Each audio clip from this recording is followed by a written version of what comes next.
대구 어린이 기자 여러분. 네, 오늘은 6월 호국 보훈의 달을 맞아서 김재원 역사학자님과 랜선 인터뷰를 진행할 예정인데요. 네, 역사학자란 어떤 일을 하는지와 여러분이 어린이 기자 클럽에 사전에 남겨주셨던 질문에 대해서 답변을 이야기해 주실 예정입니다. 혹시 지금 들어오신 기자분들 중에서 가능하면 화면은 켜주시고 이름은 기자분 이름으로 설정해 주시면 되고요. 마이크가 겹치지 않게 이제 역사학자님이 말씀하시는 동안에는 꺼두었다가 혹시 궁금한 내용이 생기면은 메모를 해두고 강의가 끝난 후에 마이크를 켜서 이제 질문을 해주시면 될 것 같아요. 오늘 있었던 이야기로 기사를 작성해 주시면 좋을 것 같아요. 혹시 역사학자님 화면 공유 필요하실까요? 어, 간단하게 괜찮을까요? PPT가 있긴 한데 그냥 진행해도 상관은 없어요. 네. 역사학자님 혹시 필요하시면 공유 요청해 주시면 제가 바로 수락 도와드리도록 하겠습니다. 아, 공유 요청해 주세요. 그러면 허락해 주세요. 그럼 제가 해 놓을게요. 네.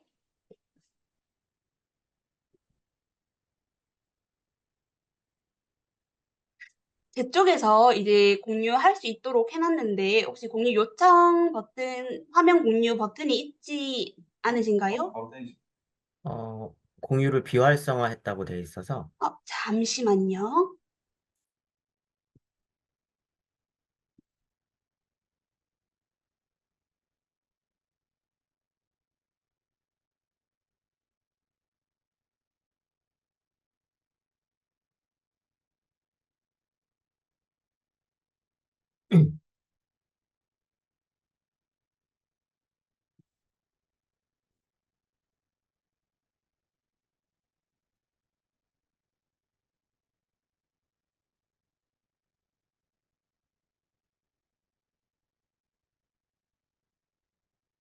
혹시 지금 공유 요청 가능하실까요?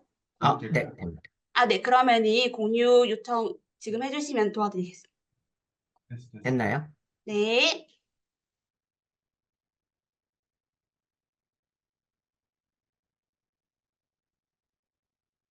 이제 진행해 주시면 좋을 것 같습니다. 네. 네. 바로 진행하겠습니다. 안녕하세요. 저만 얘기하는 건가요? 안녕하세요. 저는 역사 공부하고 있고요. 대학에서 역사 가르치고 있는 김재원이라고 합니다. 반갑습니다. 맞습니다. 어, 뭐 간단하게 기자 여러분들 질문을 받기 전에 역사학자라고 하는 사람이 어떤 사람인지 많이들 궁금해 하시는 것 같아요. 그래가지고 역사학자라고 하는 사람은 어떤 사람이고 어떤 공부를 하고 어떻게 공부하는 사람인지 간단한 이야기를 먼저 강의를 간단하게 하고 여러분들 질문을 받는 걸로 하겠습니다. 어, 저는 역사를 가르칠 때 언제나 그래요. 저는 혼자 강의를 하지는 않아요. 역사 강의라는 게 원래 그렇거든요. 저의 생각을 여러분들에게 강요하는 게 아니라 저의 생각이랑 여러분들의 생각을 같이 공유하고 대화를 나누는 거. 아시겠나요? 네. 역사학자가 하는 일이 뭘까요? 여기서 역사학자가 지금 되고 싶은 분들이 있으세요? 역사학자가 되고 싶은 사람? 있어요? 여린 기자님? 역사학자가 되고 싶으세요? 역사학자는 무슨 일을 하는 사람인 것 같아요? 왜 역사학자가 되고 싶으셨어요? 그냥 평소에 역사를 좋아했어요. 뭘 공부하는 사람인 것 같았어요? 역사요. 역사를 공부하는 사람 맞습니다. 역사를 공부하는 사람이. 또 역사학자가 되고 싶은 분들 있으세요? 손? 없어요? 역사를 공부한다라고 하는 건, 뭐, 그냥 역사 관련된 책을 읽는 것도 역사 공부겠죠? 그쵸? 그런데 역사학자가 하는 일은 역사 관련된 책을 읽거나, 어, 연구를 읽거나, 논문을 읽는 걸로 끝나는 사람은 아닙니다. 어, 역사학자가 아니라도 그건 누구나 할 수 있잖아요. 그렇지 않아요? 여러분들도 지금 역사 공부하고 있잖아요. 학교에서 역사를 배우고, 교과서에서도 배우고, 책도 읽을 수 있고, 어, 뭐 좀 더 많은 걸 알고 싶다면, 뭐 부모님을 이랑 같이 조금 어려운 논문을 읽을 수도 있을 것이고, 뭐 요즘은 그런 것뿐만 아니라 다양한 콘텐츠로 역사를 접하고 있지 않습니까? 여러분 유튜브에서도 역사 공부할 수 있잖아요. TV에서도 역사 공부할 수 있고. 그런데 그렇게만 하는 사람이 역사학자냐? 그건 아닙니다. 역사학자가 하는 일은 역사를 공부하지만 더 나아가서는 역사를 쓰는 사람이에요. 역사가인 거죠. 조금 쉽게 얘기하면은 과거에 있었던 일을 공부하는 사람이잖아요.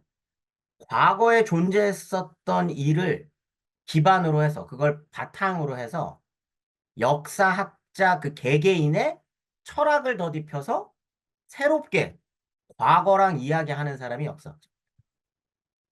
여러분, 역사 관련된 연구, 그 무슨 책들이나 이런 거 보면 역사란 무엇인가라고 하는 질문에 역사란 과거와 현재의 끊임없는 대화다라고 하는 말 혹시 들어본 적 있으세요? 그 말이 뭘까요? 그 말. 과거에 있었던 누군가랑 내가 대화한다 라고 하는 건 지금 여러분들이 살아가고 있는 이 세상에 대한 이야기를 바탕으로 과거에 있었던 새로운 이야기, 과거에 있었던 지나간 이야기랑 같이 대화하는 겁니다. 조금 어려워요? 무슨 말인지 모르겠나? 그렇기 때문에 역사학자라고 하는 사람은 과거에 있었던 일을 지금 여러분들의 생각, 여러분들이 생각하고 있는 여러분들의 생각으로 다시, 그래, 예전에는 이런 일들을 이런 이유 때문에 이런 과정을 통해서 이렇게 했겠구나라고 역사를 새롭게 쓰는 사람이에요. 어렵나요? 무슨 말인지 이해했어요? 여린 학생 이해 가시나요? 조금 어려웠어요? 그러면 뒤에 다른 질문들에 대해서 이야기하면서 조금 더 깊게 이야기를 해볼게요. 그러면 역사학자가 되려면 뭘 잘해야 할까? 앞에 질문이랑 사실은 연결되는 겁니다. 아까 지금의 여러분들의 생각과 과거에 썼던 누군가의 생각을 서로 대화하는 거라 그랬잖아요. 그렇기 때문에 역사학자가 되기 위해서는 철학이라고 하는 학문을 이해할 필요가 있어요. 일단 철학이라고 하는 학문을 어렵게 생각할 필요 없습니다. 논리적인 사고력을 키워주는 거예요. 왜 이게 필요하냐? 역사학자는 역사학자만의 관점이라는 게 필요합니다. 여러분들만의 생각이라고 하는 게 굉장히 필요한 학문이에요. 그렇기 때문에 역사를 새롭게 쓰기 위해서는 가장 먼저 여러분들이 가지고 있는 생각, 여린 학생의 생각, 노재은 기자의 생각, 최서우 기자의 생각, 박미소 기자의 생각을 먼저 정리할 필요가 있어요. 그래, 나는 이런 사람이지. 조금 더 나아가서는 내가 살아가고 있는 지금 이 세상은 이런 세상이지. 라고 하는 걸 논리적으로 정리할 필요가 있습니다. 그리고 나서 과거에 썼던 누군가와 대화를 해야 돼요. 어렵게 생각할 필요 없어요. 여러분들 학기 초에, 학기 초에 학교 가가지고 친구 사귀잖아요. 그죠? 학기 초에 가서 친구 사귈 때 뭐라고 하고 사귀어요? 저 친구랑 되게 친해지고 싶다. 라고 하면 그 친구한테 다가가서 어떻게 말을 먼저 걸어요? 조윤담 기자님? 뭐라고 말을 걸어요? 네. 친구 사귀고 어, 싶으면. 안녕이요. 안녕? 그리고? 친하게 지내자. 친하게 지내자. 내 소개 안 해. 나는 조윤담이야, 안 해. 응. 해요. 그거예요. 그거랑 똑같은 겁니다. 내가 누구인지를 먼저 이야기를 해야 그럼 너 이름은 뭐야? 라고 질문하지 않아? 내 이름은 조윤담이야. 그럼 너는 누구니? 이게 역사 쓰기의 시작이에요. 내가 누군지 먼저 이해하고 내가 누군지를 먼저 소개해야 상대방이랑 대화할 때 그 상대방도 누군지 더 명확하게 이야기해 줄 수 있겠죠. 서로 대화를 하기 위해서는 기자님들 여러분들을 먼저 소개하는 필요가 있겠죠.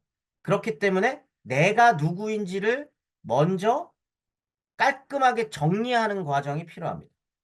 그렇기 때문에 역사학자가 되기 위해서는 역사에 앞서서 철학이라는 학문을 공부해야 돼. 나, 그리고 내 옆에 누군가, 조금 더 넓게는 우리 사회, 더 넓게는 우리나라, 지금 우리나라에 대한 이해가 먼저 있고 소개해야지. 안녕? 나는 최서우야. 안녕? 나는 최희송이야. 이샘이야. 그런데 내 가족은 이래. 우리가 살고 있는 세상은 어떠냐면 이런 세상이야. 이걸 설명하려면 우리가 살고 있는 세상에 대한 이해도 필요하겠죠. 그리고 난 다음에 과거에 있는 누군가에게 물어보는 거예요. 너네가 살아가고 있는 데는 어때? 라고. 그러면 거기에서 뭔가 대답이 있겠지? 물론 이 대답하는 과정도 여러분들이 그때 살았었던 사람들이 적어 놓은 글을 통해서 대화를 하는 거니까. 그 글을 통해서, 아, 너네가 살아가는 세상은 이렇구나. 그런데 내가 살아가는 세상은 이래. 내 생각엔 너네는 이런 이유 때문에 그런 일을 했던 것 같아. 하나의 예를 들어볼까? 임진왜란? 여러분들이 잘 아는? 임진왜란이 뭔지는 학교에서 배웠나요? 배웠어요? 네. 임진왜란? 이순신? 안녕? 나는 최서우야. 나는 임수빈이야. 우리가 사는 세상은 이래. 이순신 아저씨가 사는 세상은 어떠셨어요? 아, 그런 세상이셨군요. 이순신 아저씨가 적어놓은 글이 있으니까. 그걸 통해서 대화할 수 있겠지? 그러면 이제 여러분들이 역사를 새롭게 쓰는 거예요. 아, 내가 생각하기에는 이순신 아저씨는 이래서 노량이라고 하는 곳에서 이렇게 싸웠군요. 제 생각엔 그런 것 같아요. 맞나요? 라고 물어보는 학문이 역사학입니다. 단순히 과거에 이순신이 노량에서 전쟁에서 이겼다. 이게 역사학이 아니라 여러분들의 생각을 바탕으로 이순신은 왜 노량에서 어떻게 어떤 이유로 싸웠고 그래서 어땠나? 이걸 공부하는 학문입니다. 이해하셨나요? 조금 어렵죠? 역사라는 학문은 좀 어려운 학문이에요. 여린 기자님이 역사학자 되고 싶다 그러셨는데 어려워도 해보고 싶나요? 어려워도. 네. 그렇기 때문에 철학 공부를 해야 됩니다. 나는 누구일까? 여린 나는 누구일까? 내가 살고 있는 이곳은 어떤 곳일까? 여기에 역사학자가 되기 위해 필요한 한 가지가 있다면 다양한 언어를 공부해야 돼. 더 어렵지. 여러분들 요즘에 영어 공부는 하죠. 영어 공부는 필수적으로 하지 않아요? 다들? 학교에서도 배우고. 그런데 역사 공부에 왜 다른 나라 언어가 필요하지? 라고 생각할 수도 있는데 굉장히 중요한 능력입니다. 한국이, 지금 한국도 사실 굉장히 다양한 나라들과 교류하고 있지 않나요? 일본이랑도 교류하고 중국이랑도 교류하고 미국, 유럽, 아시아에 있는 다양한 나라들 교류하면서 살죠. 과거에 이 한반도 땅에 살았었던 다양한 나라들도 굉장히 또 다른 다양한 나라들과 교류하면서 삽니다. 심지어 신라만 하더라도 신라랑 굉장히 옛날 나라잖아요. 2000년 전에 있었던 나라인데 이 나라도 저기 막 페르시아 저기 중동 막 이런 나라들이랑 교류도 해. 고려? 마찬가지지. 더 넓은 나라. 코리아라고 하는 말이 지금 한국은 영어로 코리아잖아요. 코리아라고 하는 말을 언제부터 썼는지 알아요? 외국에서? 고려 시대 때부터 썼다고 그러죠. 고려? 그걸 영어로 하면 코리아. 유럽에 있는 나라들도 고려라고 하는 나라를 알아. 뭐 직접적으로 지금처럼 활발하게 교류를 한 것은 아니겠지만 고려라고 하는 나라와 고려 밖에 있는 다양한 나라들은 고려랑 교류를 합니다. 조선도 마찬가지죠. 중국, 당시에 명나라 혹은 청나라, 일본, 또 동남아에 있는 또 다양한 나라들, 그리고 더 넓게는 유럽에 있는 나라들 교류를 해요. 직접적으로 무역을 하거나 하지는 않지만. 그러면 왜 다양한 언어가 필요하냐? 아까 역사학의 기본이 과거와 나의 대화라 그랬잖아요.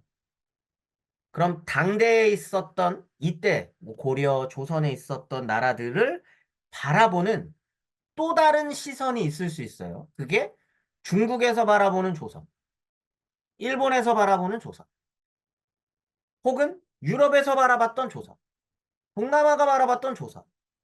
그런 나라들이 바라봤었던, 다양한 나라들이 바라봤었던 조선이라는 나라가 있고, 한국도 마찬가지지. 중국, 일본, 미국, 유럽, 다양한 나라에서 바라보는 한국이 있잖아요.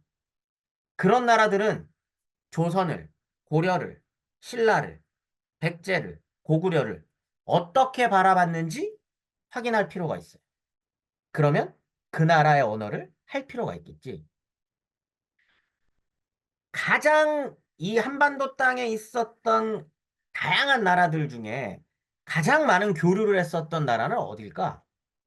가령 조선이나 고려가. 어느 나라랑 교류를 했을까? 정수환 기자님? 뭔가 대답하시는 것 같은데? 중국, 그렇지. 또! 일본, 그렇지. 맞아요. 중국과 일본에서는 이 한반도 땅에 있었던 다양한 나라들과 끊임없이 교류하고 대화합니다. 그러면 그네 나라들이 생각하는 고려, 조선, 백제, 고구려, 신라에 대한 기록들이 있겠죠. 그 기록들을 다 살펴봐야 돼. 그럼 그때는 그 나라들은 무슨 언어로 기록했을까? 어떤 글자로 기록했을까? 이 동아시아에 있는 많은 나라들을 묶어서 부르는 언어가 있어요. 용어가 있어요.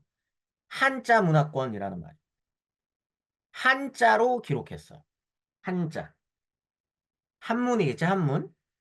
그렇기 때문에 역사학자가 되기 위해서 가장 필요한 언어를 두 가지를 꼽으라 그러면 하나는 한문입니다. 한문. 그리고 하나는 영어예요.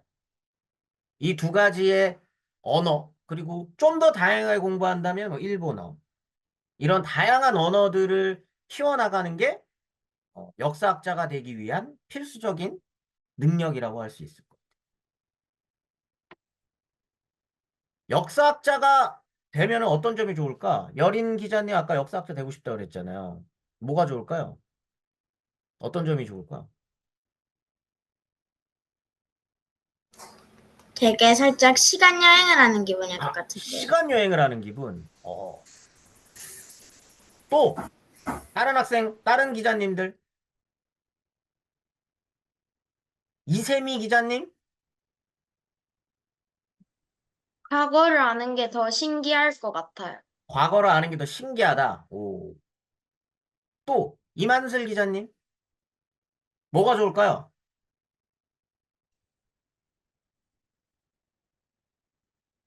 재미없을 것 같아요?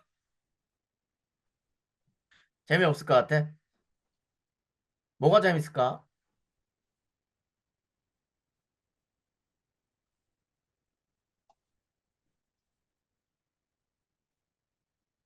어떤 점이 좋은지는 각자 생각하는 것마다 다를 거예요. 그죠? 뭐 여린 기자님은 아까 시간 여행을 하는 기분이라고 말씀을 해주셨고, 과거에 있었던 누군가와 대화하는 게 재밌다고 하신 분들. 재밌어요. 역사 공부는 재밌습니다. 기본적으로 역사 역사는 재미있는 학문이에요. 과거에 누군가와 대화할 수 있기 때문에 재밌다고. 얼마나 재밌어. 과거에, 내가 지금 과거에 살고 있지 않은데, 여러분은 지금 현재에 살고 있는데, 옛날에 조선시대 살았었던 사람, 고려시대 살았었던 사람이랑 대화한다는 건 굉장히 값진 경험이겠죠. 누구도 해보지 못할 경험일 거예요. 저 개인적으로는 세상을 보는 눈이 넓어져서 좋습니다. 그리고 그게 어떻게 보면 역사학을 공부하는 가장 중요한 지점이고 가장 강점일 수도 있는 것 같아요.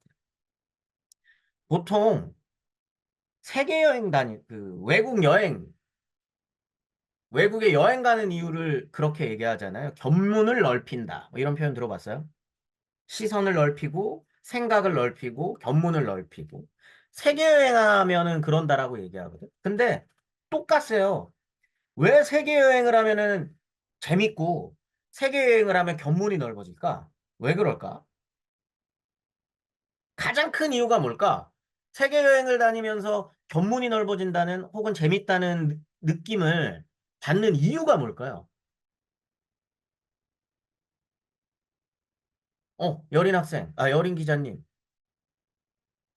되게 여러 나라의 사람들이랑 말을 음. 해서 여러 나라의 사람들이랑 말을 해서 견문이 넓어진다. 맞아요.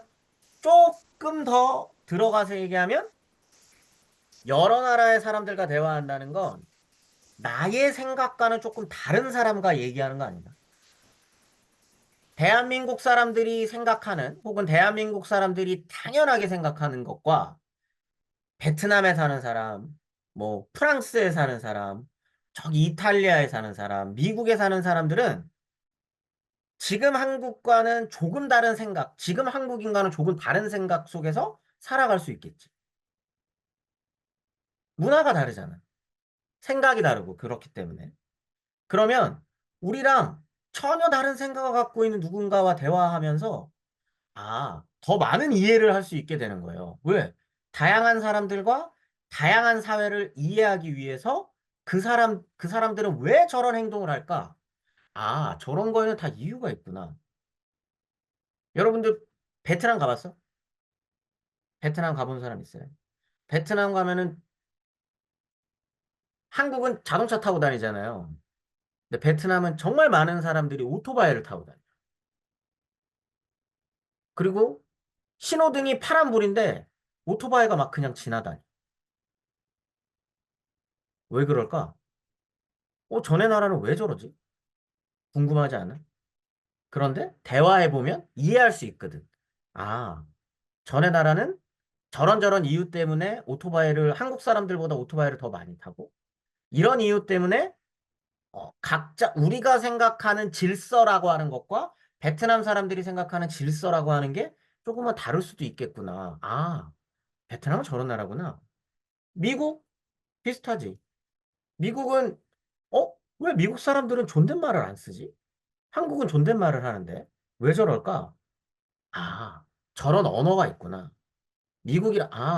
그런데 미국어 그 영어라고 하는 거에는 존댓말은 없지만 존중하는 거는 있구나. 나이를 따지지는 않지만 서로 간에 존중하는 언어 표현은 있구나. 왜 그랬지? 한국은 왜 나이에 따라서 이렇게 언어가 다른데 저기에는 존중의 언어와 이런 것들이 차이가 있을까? 이런 역사를 가졌기 때문이구나 하는 걸 이해하는 거잖아요. 그러면 세상을 보는 눈이 넓어지지. 지금 같은 시기에 살고 있는 다양한 나라들과 대화를 해도 이렇게 식견이 넓어지고 관점이 넓어지는데 지금이랑은 또 전혀 다른 과거에 있는 누군가와 대화를 한다는 건 지금의 누군가와 대화하는 것보다 훨씬 더 다양한 사람과 다양한 사회를 이해하는 과정입니다. 재밌지 않아요? 조선시대 사람들은 왜 저런 생각을 했는지, 고려시대 사람들은 왜 저렇게 생각했는지 이해하기 시작하면은 너무너무 재밌는 학문이에요. 그러면 여러분들이 사고하고 있는 지금 이 사고의 폭이 넓어집니다. 세상을 바라보는 눈도 넓어지고요. 상대방을 이해하는 마음도 넓어질 수 있겠죠. 뭔가 이유가 있지 않을까? 저런저런 이유 때문이겠구나. 라고 하는 그걸 이해하는 학문이 그리고 이해하는 능력을 키워주는 학문이 역사학이기 때문에 마치 세계 여행을 하는 것처럼 재미있는 학문이 역사학. 뭐가 그렇게 힘들까요, 그러면? 역사 공부하는데. 가난해요. 가난합니다. 역사 공부를 한다는 건 가난과의 싸움이에요. 왜 이렇게 가난할까? 역사 공부를 한다는 건 역사라고 하는 학문은 조금 더 넓게 이야기하면 인문학이라고 하는 학문은 사실은 조금만 더 생각을 해보면 실용적인 학문이 아니에요. 그리고 돈을 벌어다 주는 학문이 아닙니다. 역사 공부한다고 해가지고 돈이 벌려? 그런 건 아니잖아요. 내가 좋아서 하는 학문이잖아요. 과거에 누군가와 대화해서 나의 식견이 넓어지고 나의 식견이 넓어진 것을 바탕으로 글을 써서 대한민국 사람들이 생각이 넓어지게 도와주는 겁니다. 근데 그게 돈을 벌어다 주거나 그런 학문은 아니라는 거죠. 그런데 안타깝게도 원래는 그렇기 때문에 돈을 벌어다 주는 학문이 아니었기 때문에 나라에서 그리고 대학에서 역사 공부하는 사람들한테 지원을 해줬어요. 돈을 줄 테니 공부를 해볼래? 라고. 그리고 이런 연구를 해볼래? 라고. 그런데 최근에는 이런 지원들이 줄고 있어요. 그렇기 때문에 역사 공부라는 건 가난과의 싸움입니다. 여린 기자님 그래도 가난해지는데도 역사 공부 계속 하고 싶어요? 아, 정말? 또 하나, 역사 공부할 때 가장 힘든 게 무엇이냐라고 한다면 엉덩이를 무겁게 하는 일. 역사 공부는 누가 더 무거운 엉덩이를 갖고 있나의 싸움이에요. 역사 공부라는 건 고도의 집중력을 필요로 하는 학문입니다. 생각을 해봐. 지금 나랑 비슷한 생각을 갖고 있는 사람도 아니고 전혀 다른 사회와 전혀 다른 생각 속에서 살아가는 누군가와 대화하는 건 대단히 어려운 일입니다. 그리고 언어도 배워야 된다 그랬잖아. 한문, 옛날 사람들이 적어놓은 글자들, 옛날 사람들이 적어놓은 기록하는 것들, 사용하던 물건들, 이런 것들 가지고 공부해야 되기 때문에 굉장히 오랜 시간을 필요로 합니다. 그렇기 때문에 늘 긴장해야 되고, 혹시 내가 상대방에 대해서 잘못 이해하고 있는 건 아닌지, 아니면 내가 잘못된 정보를 통해서 상대방과 이야기하고 있는 건 아닌지, 좀 바짝 긴장을 하면서 오랜 시간 엉덩이를 붙이고 공부해야 되는 학문이에요. 그렇기 때문에 역사학이라는 학문은 어려운 학문입니다. 그렇지만 재밌는 학문이다. 그럼 역사 공부할 때 가장 신경 써야 될 부분이 무엇일까? 저는 개인적으로 결론을 미리 만들고 대화하지 않습니다. 여러분들 친구들이랑 대화할 때 그런 거 답정너라 그러나? 답은 정해져 있는 너는 대답만 해. 이런 거? 이미 상대방이랑 대화할 때 아, 저 친구는 이런 생각 속에서 이런 행동을 했을 거야. 그래. 이세미는 사실 이런 애야. 저런 애야. 그렇기 때문에 얘는 이랬을 거야. 이렇게 대화하고 친구 사귀는 사람들이 있어요? 그렇게 친구 사귀면 안 되잖아요. 그리고 그렇게 대화하면은 친구가 기분 나쁘지 않을까? 그리고 그건 진짜 그 친구의 행동에 대해서 제대로 이해하는 걸까? 아니죠. 저 친구가 왜 저런 행동을 했을까를 이해하기 위해서는 처음부터 결론을 내어놓고 시작하면 안 돼. 그러면 절대 훌륭한 역사 연구를 할 수 없어요. 좀 더 나아가면 지금의 여러분들의 생각을 강요해서도 안 돼. 전혀 다른 생활, 전혀 다른 생각, 전혀 다른 사회 속에서 살고 있는 사람들한테 대화를 걸 때 지금 여러분들이 살고 있는 세상은 지금 우리가 살고 있는 이 세상의 가장 핵심적인 가치는 뭘까? 지금 2024년 대한민국에서 가장 핵심적인 가치, 중요한 가치. 노은재 기자님, 뭘까요? 지금 대한민국 2024년 대한민국의 핵심적인 가치, 중요한 거 뭘까요?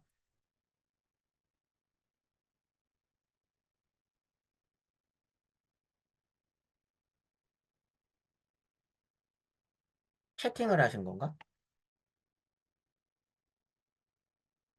박미수 기자님? 창의성. 창의성? 창의성? 창의성? 그럴 수 있죠. 또 다른 분. 지금 대한민국 핵심적인 가치. 아, 모르겠어요. 조혜연 기자님. 2024년의 역사? 그게 가장 핵심적인 가치일까? 가장 핵심적인 가치. 우리는 지금 여러분들은 혹은 여러분들의 부모님들은 뭘 가장 중요하게 생각하면서 살아요? 뭘까? 뭘 가장 중요하게 생각해? 여린 기자님? 우리를 제일 중요하게 아, 생각하잖아. 우리 민족? 뭐 이런 거? 오, 또? 우리나라 같은.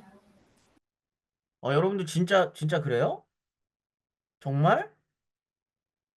최소호 기자님 그렇게 생각합니까? 돈. 그렇지! 돈이에요, 돈. 돈. 왜 돈이냐? 지금 대한민국 혹은 지금 가장 많은 나라들, 지금 21세기에 가장 많은 나라들이 가장 중요한 사회적 가치라고 부르는 그런 시스템을 자본주의라고 부르잖아요. 지금 사회는 자본주의 사회입니다. 그리고 하나 덧붙이자면 뭘까? 민주주의 아닐까요? 민주주의. 가장 중요한 가치. 민주주의에 대한 가치. 그렇죠? 지금 우리는 당연히 우리의 대표를 우리 손으로 뽑아. 그렇죠? 대통령, 국회의원, 시장, 시의원. 거기에 나와가지고 나 대통령으로 뽑아주세요. 나 국회의원으로 뽑아주세요 하는 사람들이 여러분들의 삶을 어떻게 만들어주겠습니다? 가난하지 않게 만들어주겠습니다. 라고 하는 걸 가장 중요한 가치로 이야기하잖아요. 그렇죠? 그런데 남북 통일, 뭐 가족, 자유, 인권 많이 나왔구나. 그런데 조선시대에도 그런 생각을 갖고 있었을까? 고려시대 사람들이 돈만 보면 살았을까? 조선시대 사람들이 가장 중요하게 생각했던 가치는 뭘까요? 여린, 일단 농사가 가장 중요하지 않았을까요? 농사, 또 가치, 생각은, 사고는 뭘까? 조선시대 사람들은 유교라고 들어봤어요? 유교? 아, 네. 네. 혹은 조금 더 깊이 들어가면 성리학이라고 하는 학문? 그것이 조선시대 사람들의 가치들. 그것이 가치예요. 그것이 제1 가치로 생각하고 있는 사람들이랑 돈이 최고고 민주주의가 최고야라고 생각하고 있는 사람들이 서로 내 생각만 맞아라고 대화하기 시작하면 대화가 될까? 안 되겠죠. 그러면 성리학이라고 하는 사회상에 대한 이해도 필요할 겁니다. 그 과정에서 지금 민주주의에 대한 가치를 이해하고 있는 여러분들의 생각 속에서 성리학이라고 하는 가치를 지금 시점에 어떻게 이해할 것인가를 쓰는 게 역사학이에요. 그렇기 때문에 이 사람들이랑 대화할 때 미리 나의 생각을 강요해서는 안 돼. 민주주의가 최고지, 돈이 최고지 라고 하는 생각만으로 그 생각을 과거에 있는 누군가에게 이것만이 정답이야 라고 하면서 이야기를 건네면 대화가 되지 않아요. 이걸 가장 먼저 생각해야 합니다. 그리고 가장 많이 신경 써야 하는 겁니다. 사군자의 도리, 뭐 이런 그런 거예요. 비슷한 거죠. 역사학자한테 필요한 게 있다면 뭘까? 어, 옆에 부모님들이 같이 있는 친구들이 있나? 없나요? 조예연 기자님, 끈기. 끈기! 끈기 맞아요. 가장 필요한 건. 조윤당 기자님, 아까 손 왜 드셨죠? 뭐예요? 역사학자한테 가장 필요한 게 있다면 뭘까요?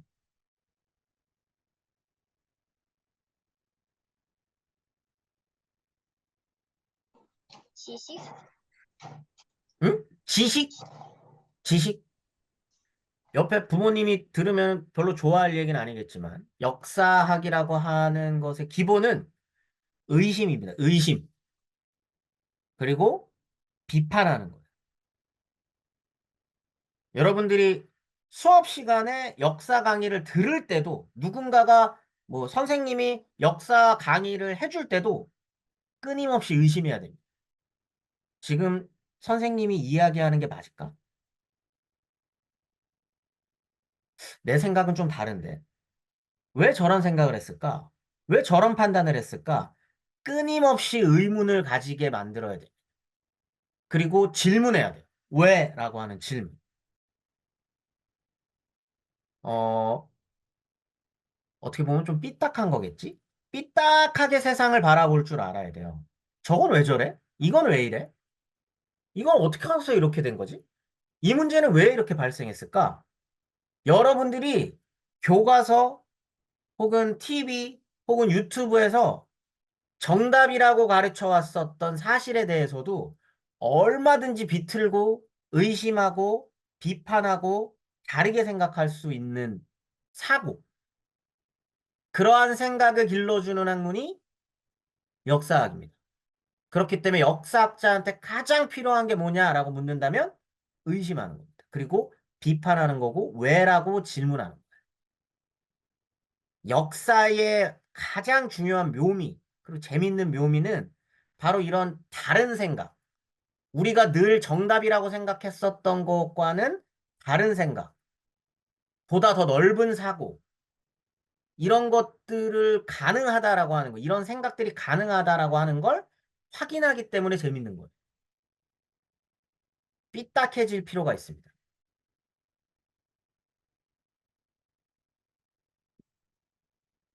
최서영 기자님 질문이 있으신가요? 아니에요?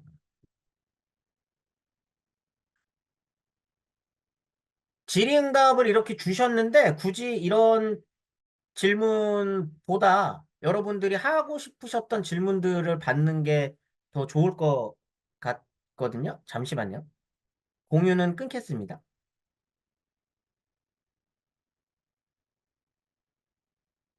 네, 제가 준비한 강의는 이 정도고요. 이제 30분 정도 준비를 해달라고 부탁을 하셔서 이 정도 강의는 끝내고 이제 여러분들이 궁금한 점이 있었거나 이런 것들이 있으면 답변하는 걸로 진행을 하도록 하겠습니다.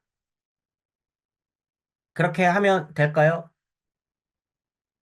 네, 사전에 전달드렸던 질문 리스트도 기자분들이 남겨주신 거긴 한데, 혹시 아, 지금 질문이 없으시면은 거기 먼저 답변해 주시고 도중에 지금 질문 생각나는 게 있으면 채팅으로 바로바로 남겨주시면 거기에 답변해 주시면 좋을 것 같아요. 네네네. 어, 관련 질문들 중에 몇 가지 그럼 먼저 해볼까요?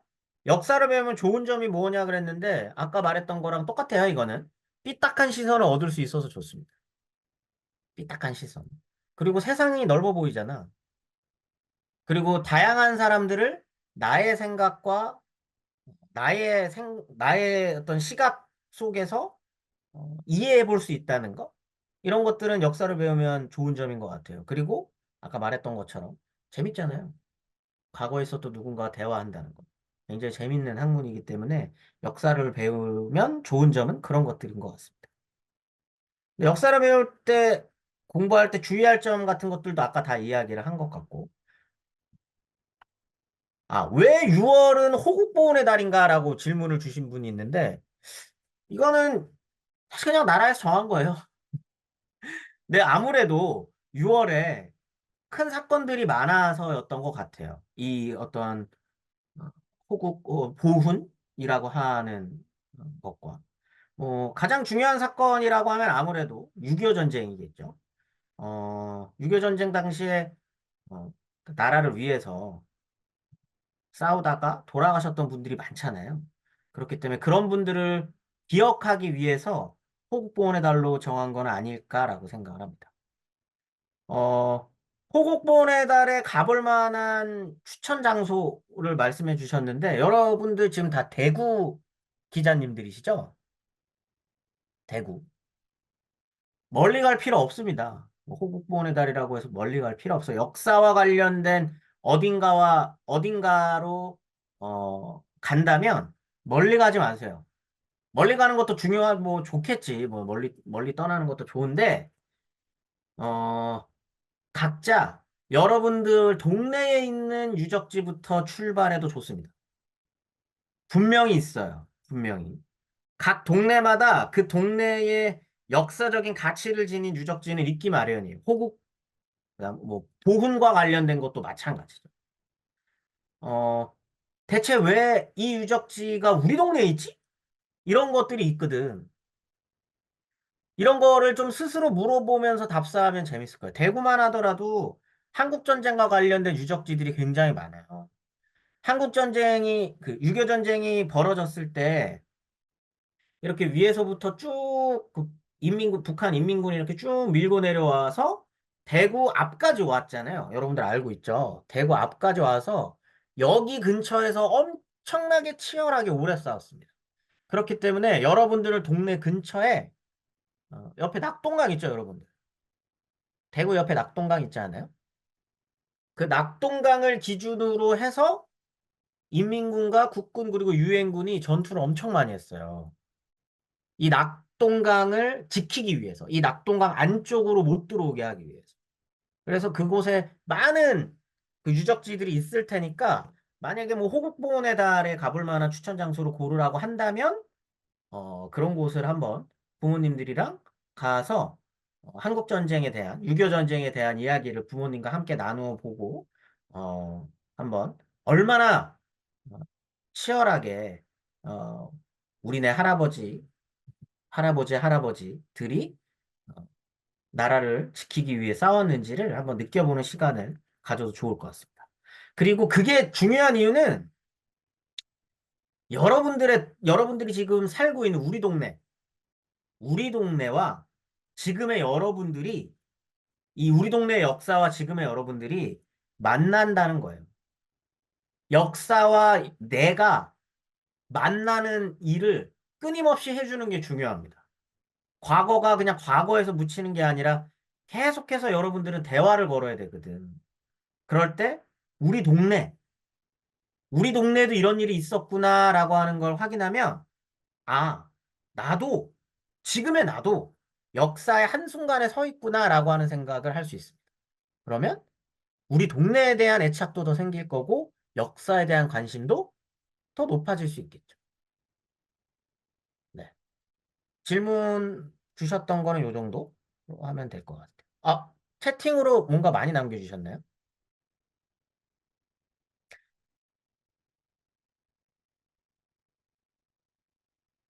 위에서부터 보겠습니다. 왜 역사학자가 되고 싶으셨는지에 대한 질문이 제일 많네요. 재밌지 않아요? 재밌지 않아? 진짜요? 저는 재밌어서 그냥 했어요. 공부하는 게 재밌었고, 과거에 있는 누군가와 내가 대화한다라는 그 느낌이 좋았습니다. 그리고 그걸 통해서 어, 역사 연구자들의 직업병이에요. 삐딱하게 보는 거. 저거 진짜야? 저거 맞아? 어? 이렇게 써 있는데 이 말은 진짜일까? 지금까지 우리는 이렇게만 생각해 왔는데 이렇게만 생각하는 게 맞나?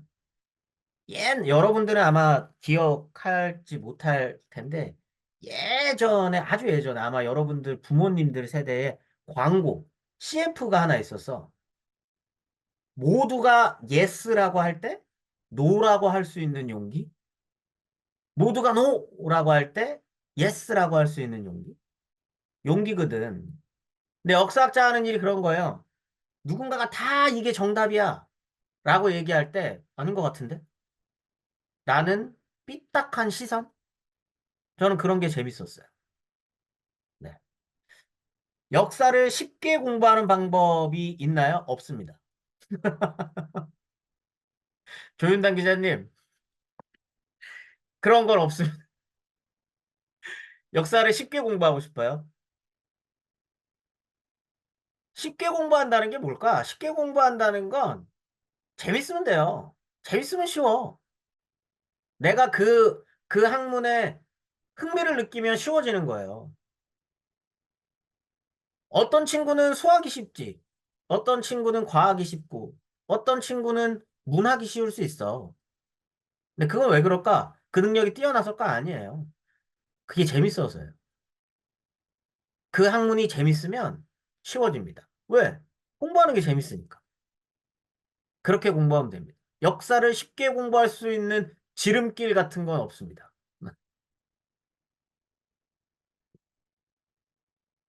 노은재 기자님, 역사를 아주 좋아하나요? 이 질문이, 내가 역사 좋아하는지, 선생님이 역사 좋아하는지. 네, 좋아합니다. 저는 역사를 아주 아주 좋아해요. 지금도. 그렇기 때문에 지금도 공부하고, 지금도 역사를 쓰고 있습니다. 최희송 기자님, 무엇을 보고 역사를 공부하셨나요? 어, 뒤에 여러분들 보면 보여드릴까? 잠깐만요.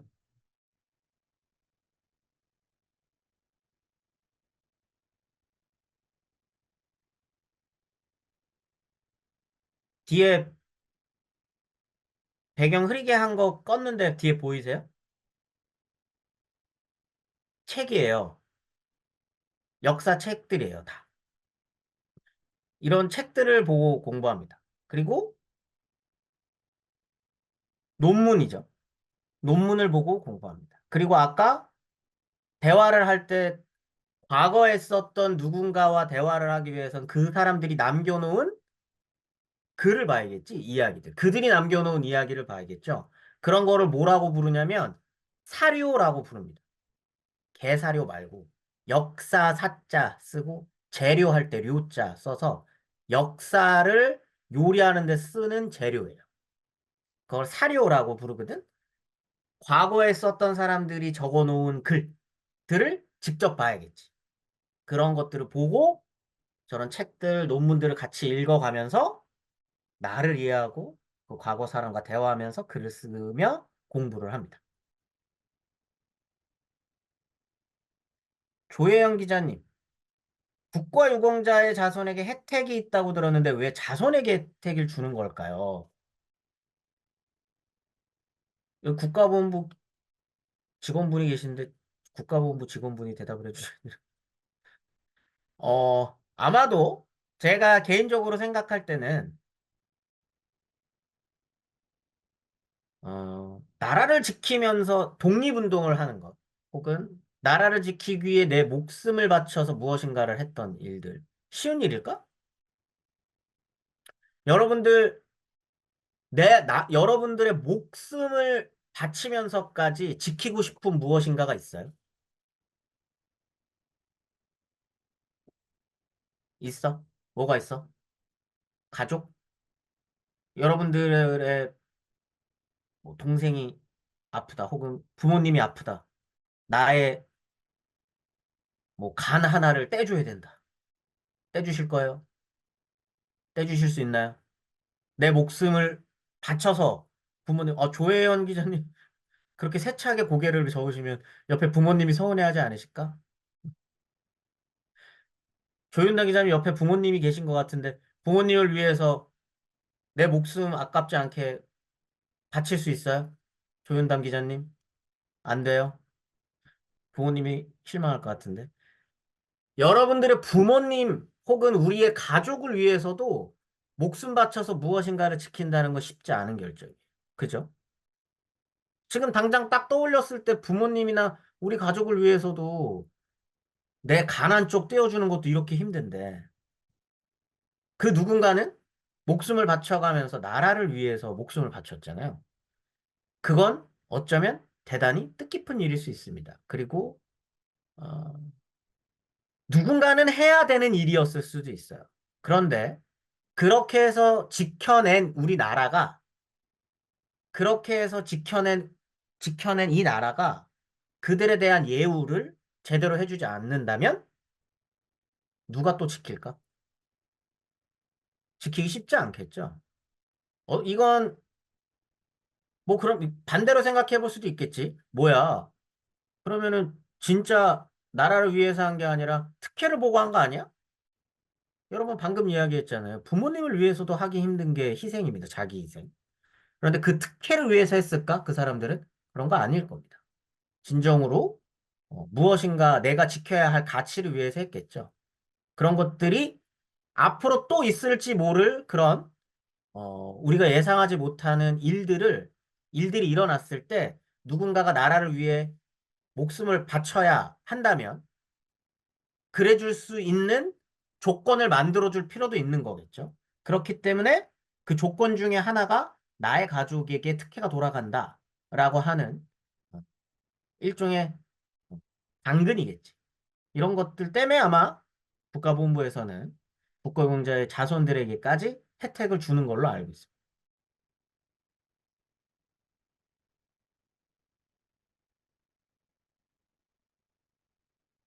6.25 전쟁에서 가장 기억에 남는 사건은 무엇일까요? 6.25 전쟁을 딱 떠오르면 여러분들은 생각나는 무엇인가가 있나요? 6.25 전쟁 하면 딱 먼저 생각나는 어떤 것들? 역사학에서는 6.25 전쟁을 공부한다라고 하면 어떤 전투가 있었다. 그래서 전투에서 누가 이겼다. 이런 거로 공부하는 학문은 아닙니다. 아까 역사학의 가장 기본이 뭐라 그랬죠? 어떤 거를 생각하는 학문이라 그랬지? 의심하고 삐딱하게 바라보고 왜 그랬을까 질문하고. 그렇기 때문에 역사 연구에서는 6.25 전쟁에 대한 연구를 할 때 가장 집중적으로 많이 공부하는 게 6.25 전쟁은 왜 일어났을 겁니다. 6.25 전쟁은 왜 일어났어요? 시원하게 대답해 줄 수 있는 사람 있어? 6.25 전쟁 왜 일어났을까? 마이크 켜고 얘기해도 돼요. 이세미 기자님. 서로의 강복 이후에 이제 미군군이랑 소련군이 한 다음에 어떻게 나라를 다스릴 건지 의논할 때 의견이 맞지 않아서 음, 이제 남함을 침범한 것입니다. 오. 이념 간의 갈등, 서로 간의 다른 생각들이 부딪혔다가 하나의 나라를 만들고 싶었기 때문에 전쟁을 했다. 그렇죠? 오, 훌륭한데요? 역사학자는 이러면 어떻게 생각할까? 진짜일까, 저거? 지금 이세미 기자님이 얘기한 게 달까? 또 다른 이유가 있지는 않을까? 이렇게 생각하는 게 역사예요. 6.25 전쟁에서 가장 기억에 남는 사건이 무엇이냐? 라는 질문도 마찬가지입니다. 누군가는 어떤 전투, 어떤 무엇인가를 얘기하지만 조금 다르게 생각하면 수많은 사람들이 죽었잖아요. 수많은 사람들이 죽었잖아요. 전쟁을 통해서. 왜 죽었지? 라는 거. 민간인들이 굉장히 많이 죽었어요. 여러분들과 같은 이 평범한 사람들도 굉장히 많이 죽었습니다. 그렇게 다량의 평범한 사람들을 집단적으로 죽였었던 사건을 보통 학살이라고 부릅니다. 학살. 들어봤어요? 민간인 학살이라고 불러요. 6.25 전쟁에서 역사 연구자들이 집중하는 그리고 저도 마찬가지로 가장 기억에 남는 사건이 뭐냐라고 한다면 이 학살이라고 하는 사건. 인민군이 후퇴를 하는 과정에서도 남한에 있는 수많은 사람들을 학살했고 한국군도 북진을 하고 남진을 하는 과정에서 다시 남쪽으로 내려오는 과정에서 수많은 사람들을 학살했어요. 뿐만 아니라 한 동네 안에서 동네 사람들끼리도 서로를 이념으로 가르고 생각이 다르다는 이유로 학살합니다. 왜 그랬을까? 도대체 왜 이런 일이 벌어졌을까? 사람이 사람을 죽이는 건 쉽지 않잖아요. 여러분, 사람이 사람을 죽이는 건 결코 쉬운 일이 아닙니다. 그럼에도 불구하고 왜 총도 들지 않은 누군가를 집단적으로 죽일 수밖에 없었을까? 라고 하는 걸 깊게 파고드는 작업들을 역사 연구자들은 6.25 전쟁이라고 하는 전쟁 안에서 많이들 연구를 해왔습니다. 그거에 대한 연장선으로 여린 기자님이 질문해준 6.25의 피해가 제주도에도 있었는지 질문과도 연결돼요. 왜? 6.25 전쟁 때 인민군이 제주도까지 내려오지는 않습니다. 그런데 제주도에서는 학살이 일어나요. 그렇기 때문에 제주도는 6.25 전쟁의 피해를 받습니다. 왜? 제주도라고 하는 곳 안에서도 누군가는 북한이 믿고 있었던 사회주의라고 하는 사상을 믿는 사람들도 있었고, 누군가는 자본주의 시스템이라고 하는 것을 통해서 지금의 대한민국의 가치를 중요하게 생각하는 사람들도 있었죠. 그런데 섬이 아닌 육지에서는 그 서로 다른 생각 갖고 있는 사람들이 서로 싸웠고, 제주도에서도 그것 가지고 서로 나뉘어서 싸우게 됩니다. 그런데 안타깝게도 제주도에 많은 사람들이 이러한 생각이 다르다는 이유로 많은 사람들이 죽었어요. 학살을 당합니다. 그렇기 때문에 6.25 전쟁의 피해가 제주도에도 6.25 전쟁의 피해가 엄청나게 크게 있었습니다. 조혜연 기자님, 저도 역사에 관심이 많아 여러 지역을 다니면서 국보로 지정된 역사를 많이 보았는데 경복궁 같이 파손될 위험이 있는데도 사람들에게 관람을 할 수 있도록 해주는 이유는 무엇일까요? 아, 만지면 부서질까 봐? 조혜연 기자님 그래서 한 거예요? 이거 부서질까 봐? 아니, 그게 아니고, 그거 한 몇 년 전에 그 경복궁에 낙서 같은 게 있어서 지우는데 시간이 아, 오래 걸렸어요. 이건 역사 연구자마다 생각이 다를 수도 있습니다. 그런데 저는 개인적으로 그렇게 생각해요. 그것도 역사예요. 그것도 역사예요.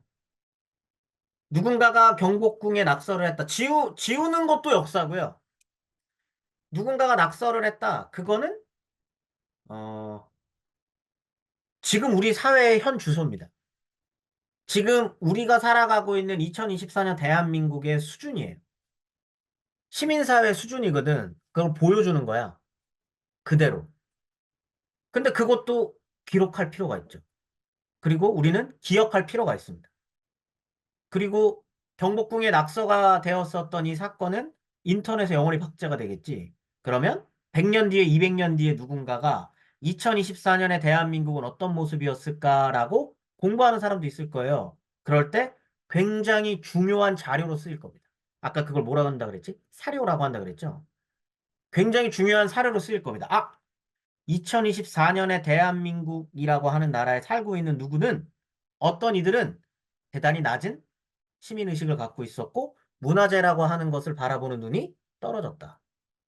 혹은 문화재에 낙서를 함으로써 무엇인가 말하고 싶었던 건 아닐까? 거기에 낙서를 했었던 사람은 뭔가 말하고 싶어서 썼을 거잖아. 그 말은 뭘까?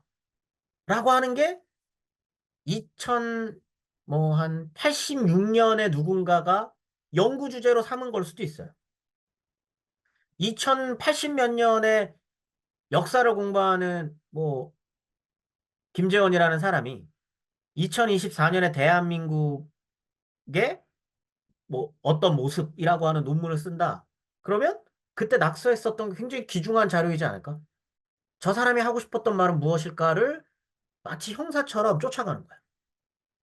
아, 이런 얘기를 하고 싶어서 경복궁에 썼구나. 근데 왜 경복궁에 썼을까? 당시에 2024년에 대한민국에서 경복궁이라고 하는 유적지가 갖고 있는 가치가 이랬구나. 굉장히 높은 가치를 지니고 있었기 때문에 여기에다가 낙서를 함으로써 사람들한테 무언가 말하고 싶었구나. 라고 하는 연구를 할 수 있는 거잖아요. 그렇기 때문에 그 낙서를 한 것도 역사입니다. 그리고 귀중한 사료인 거죠.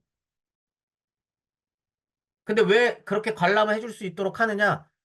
지금 2024년 대한민국의 시민의식을 믿기 때문입니다.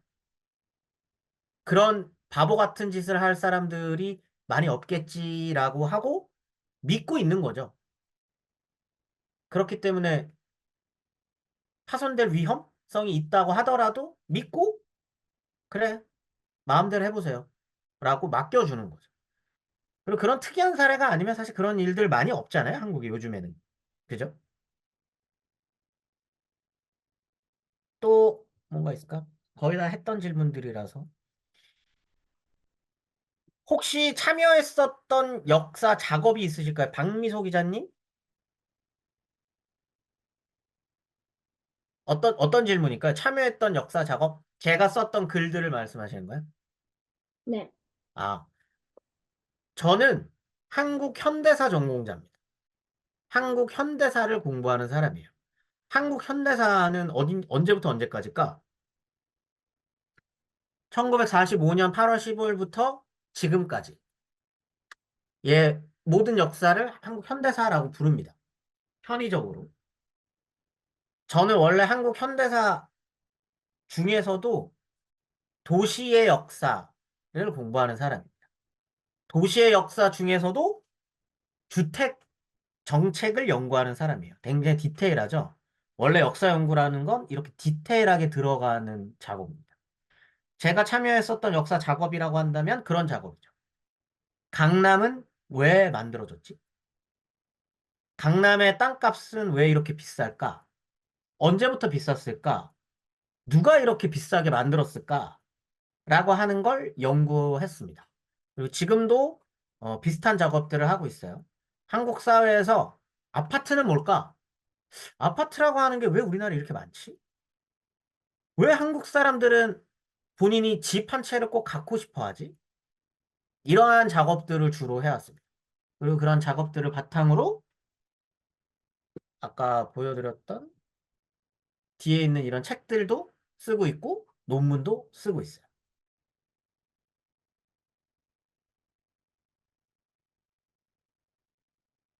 임수빈 기자님, 역사학자 일을 하며 가장 뿌듯하거나 좋았던 점은 언제인가요? 어, 항상 좋아요. 항상 뿌듯하고 항상 좋습니다. 그런데 아까 역사학자는 과거와 과거를 이해하기 위해서 대화하는 거라 그랬잖아요. 그런데 그럴 때가 있어요. 여러분들 친구랑 대화할 때 가장 기쁠 때가 언제예요? 임수빈, 임수빈 기자님? 친구랑 대화할 때 가장 기쁠 때가 언제예요? 친구랑 말이 통할 때. 아! 맞습니다. 똑같아요. 과거랑 이야기할 때도 똑같습니다. 내가 생각하는, 내가 생각했었던 것과 똑같은 생각을 과거에 있는 사람도 하고 있다라고 하는 걸 확인할 때 가장 뿌듯해요. 그게 뭐냐? 아, 내가 생각하기에는 과거에 있었던 이 친구는 이래서, 어, 이런 행동을 했었을 것 같은데?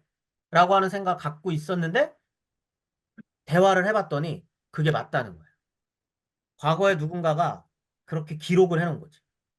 맞아. 사실은 이래서 이런 행동을 했던 거야. 라고 기록해 놓은 걸 발견할 때가 있어. 그걸 사료 속에서 찾아야 되거든. 역사 연구자들은. 수많은 사료 속에서 그걸 찾아야 되는 거예요. 근데 그때 발견했을 때 그 기쁨이 엄청나. 그게 역사학자 일을 하면서 가장 뿌듯하고 좋았었던 점이에요. 음.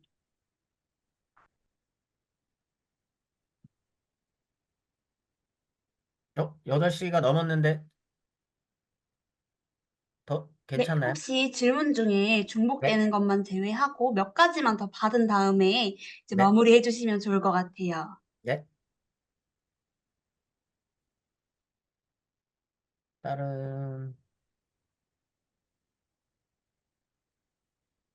가장 기억에 남았던 우리나라 역사는 무엇인가요? 정수환 기자님?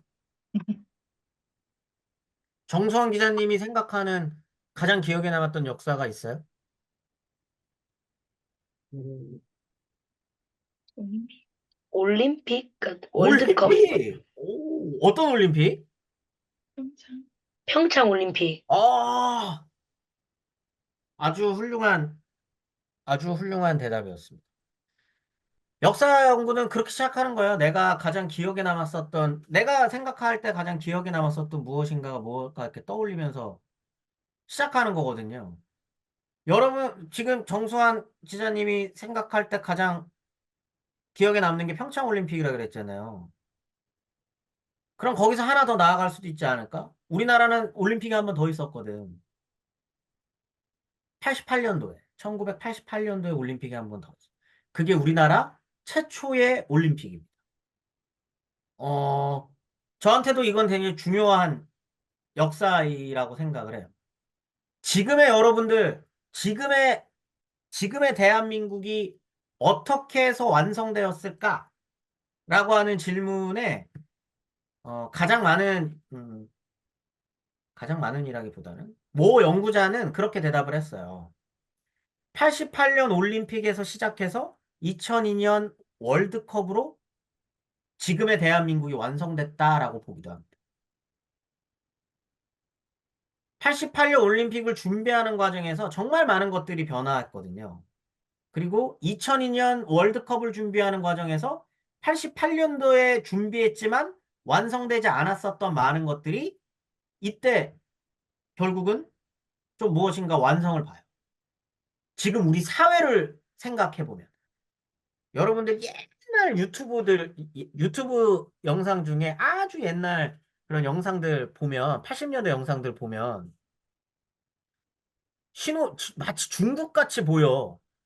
신호위반 막 그냥 마음대로 하고 지하철역 그냥 돈 안 내고 뛰어 들어가고 막 이런 모습들이 많거든. 그런데 그런 질서라고 하는 거를 88년 올림픽을 준비하는 과정에서 엄청 많이 고칩니다. 그리고 그렇게 만들어진 지금 대한민국 사람들이 생각하는 질서라고 하는 게 2002년 월드컵을 또 준비하는 과정에서 완성돼요. 지금 우리나라 막 줄 잘 선다 막 이러잖아. 뭐 버스 타거나 지하철 탈 때 줄도 잘 서고 이런 거 시민의식이라 그러죠. 시민의식들이 굉장히 많이 갖추어져 있다고 얘기하는데 이런 것들이 1945년 해방되자마자 막 만들어졌을까? 그렇지 않거든. 방금 정수환 기자님이 얘기해 줬었던 그런 굉장히 큰 국제대회를 준비하는 과정에서 지금 우리나라라고 하는 이 사회 시스템이 완성됩니다. 그렇기 때문에 가장 기억에 남는 한국의 역사, 대한민국의 역사 중에 한순간을 꼽으라 그러면 88 올림픽과 2002년 월드컵일 수도 있을 것 같네요. 또 최희송 기자님 가장 좋아하는 문화유산은 무엇인가요? 최희송 기자님은 가장 좋아하는 문화유산이 어디세요? 저는 대체로 큰 익산 미륵사지 석탑이요. 석탑! 네. 익산 미륵사지 석탑 왜요? 왜냐하면 좀 이제 크고 웅장하고 그 다음에 보기도 좀 좋으니까. 크고 웅장하고 보기 좋아서 그럴 수도 있겠죠. 근데 저는 개인적으로 그런 크고 화려하고 아름다운 것들보다는 제가 가장 좋아하는 문화유산이라고 한다면 저는 이제 한국 현대사 연구자라고 했잖아요. 그러다 보니까 지금의 우리에 더 관심이 많아요. 지금의 우리는 어디에서 출발했고 지금의 우리는 어떻게 해서 만들어졌을까? 그러다 보니까 제가 가장 좋아하는 문화유산 중에 하나는 광장입니다. 광장. 광장에서 지금의 여러분들이 살고 있는 사회가 만들어졌어. 이 광장에서 주로 한국 사람들이 했었던 게 뭘까? 해방 이후에. 뭘까요? 광장이라고 하는 곳에서. 대구에서도 마찬가지예요. 서울에서도 마찬가지고. 서울에서 서울역 앞 혹은 시청 앞이겠지? 대구도 마찬가지. 이 광장에서 정말 많은 일들이 벌어져요. 뭘까? 아까 누가 그러지 않았나? 지금 대한민국이 가장 중요하게 생각하는 가치? 민주주의죠. 지금 한국 사회의 이 시스템은 민주주의입니다. 그렇기 때문에 대한민국에서 가장 중요한 하나의 가치를 꼽으라 그러면 민주주의일 거예요. 지금 여러분들은 민주주의라고 하는 시스템 속에서 살고 있는 거잖아요. 그게 어디서 만들어졌나? 광장에서 만들어졌다. 누가 만들었나? 대통령이 만들었을까? 옛날 대통령이 만들었을까? 옛날 국회의원들이 만들었을까? 아니라고 할 수는 없겠지만 더 큰 역할을 했었던 건 시민들이죠. 시민들이 민주주의를 하기 싫어하는 누군가들, 독재자라고 부르는 누군가들과 끊임없이 싸우고 끊임없이 투쟁하고 나에게도 시민들에게 민주적 권리를 달라라고 목소리를 내고 하는 과정에서 지금의 여러분들이 누리는 자유와 여러분들이 누리는 민주주의라고 하는 이 시스템이 안착될 수 있었어요. 그래서 저는 가장 좋아하는 문화유산을 꼽으라 그러면 각 도시 혹은 뭐 대도시가 됐든 작은 도시가 됐든 각 도시마다 그런 많은 시민들과 학생들이 모였었던 광장을 좋아합니다. 그리고 그게 가장 중요한 문화유산이 아닐까 생각해요. 이세미 기자님, 어떤 위인이 가장 좋아요? 위인. 이세미 기자님은 어떤 위인을 가장 좋아하시나요? 저는 훈민정음을 만드신 세종대왕님이 가장 좋다고 생각을 합니다. 왜요? 원래 우리나라는 한자를 썼는데, 이제 세종대왕님께서 한자를 잘 못 읽는 백성들을 위해 훈민정음을 만드셨는데, 그 의미나 읽기도 편하니까 그런 생각을 하신 게 것과 또 다른 여러 발명품들도 만드셨으니 그런 점에서 되게 세종대왕님이 대단하다고 느껴져 가장 좋아합니다. 한글을 만든 사람은 세종이라고 하는 임금입니다. 그리고 세종 옆에서 함께 있던 뭐 집현전 학자들이라고들 많이 하죠. 당시에 글자를 만드는 거는 세종과 집현전 학자들만 했을까요? 글자를 만드는 작업은 굉장히 많은 다양한 문화권에서 했었던 일이에요. 조선이라고 하는 나라만 글자를 만들었던 건 아니야. 다른 여러 나라들에서 만들었어. 그런데 지금 남아있는 글자는 한글밖에 없습니다. 그때 만들어졌던 많은 글자들 중에 지금까지 사용하는 글자는 한글밖에 없어요. 왜일까?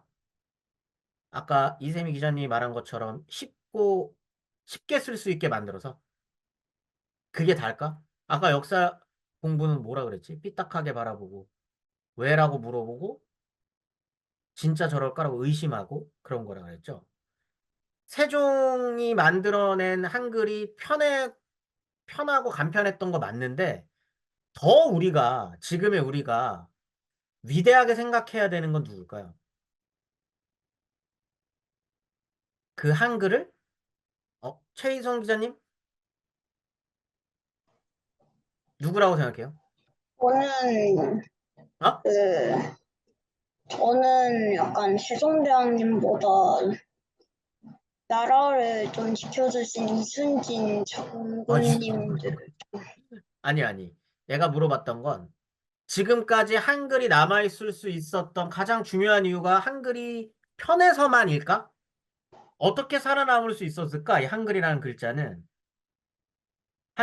글자가 살아남을 수 있었던 가장 중요한 이유는 여린 기자님? 우리나라의 문화유산이고 좋은 뜻이 담겨 있어서. 그래서 최은우 기자님? 세종대왕님께서 백성들을 위해 만들었어서일 것 같아요. 백성들을 위해 만들어서. 또 조혜영 기자님? 백성들의 사랑, 한글에 대한 백성들의 사랑. 사랑해서. 이세미 기자님? 가장 기록이 잘 남아 있어서 가장 기록이 잘 남아있어서.